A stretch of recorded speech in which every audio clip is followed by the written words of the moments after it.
Brack is surprised to learn that Illard has destroyed his manuscript.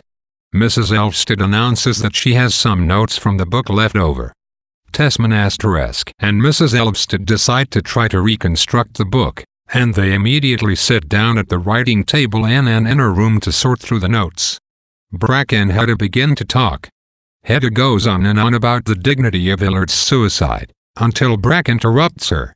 He reveals that he did not shoot himself in his lodgings, but was fatally wounded by the accidental firing of a pistol that was in his breast pocket.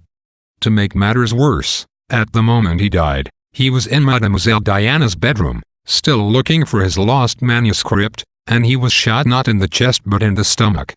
Hedda is disgusted.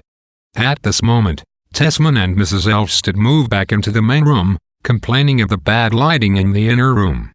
Hedda clears off the writing desk for them, removing a certain package to the inner room. Then, she and Brack begin to discuss Illard's suicide further, in low voices. Brack tells Hedda that the police will trace the pistol and that she may have to appear in court, and he knows how much she hates scandal. Hedda is horrified by the thought of being dependent upon Brack to keep the secret of the pistol's origin.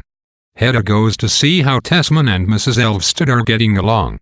She says that she is sure that Mrs. Elvsted will one day inspire Tesman as she did Illard. She then goes out to lie down and rest. Wild piano playing is heard from inside. It quiets, then a pistol goes off. Everyone rushes in. Hedda has shot herself. Tesman's desire to dedicate his life to reconstructing Illard's manuscript shows the fickleness and smallness of his character.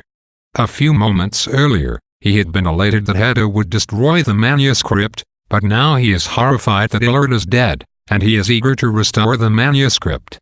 It seems that he always tries to act appropriately, whatever the situation, regardless of overarching principle. Also, it is possible that he is eager to work with Mrs. Elvsted.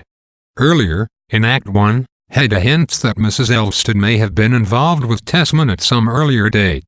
At any rate, when Tesman plans for he and Mrs. Elvsted to meet daily at his aunt's to work, one cannot help but imagine an affair, given that Mrs. Elvsted also met her current husband by coming to work for him. Hedda hints at this possibility when she says she is sure Mrs. Elvsted will inspire Tesman. When Hedda learns of the ugliness of Illard's death, she is disgusted for the second time in Act 4, the first time being when she was repulsed by Tesman's joy. She commits suicide in the belief that there is no escape from a disappointing life. An additional interpretation would be that she wants to demonstrate what a beautiful death is, assuming she has shot herself in the head. The events of the act have been hinted at throughout the play, beginning with the end of Act 1 when Hedda goes to play with her pistols out of boredom.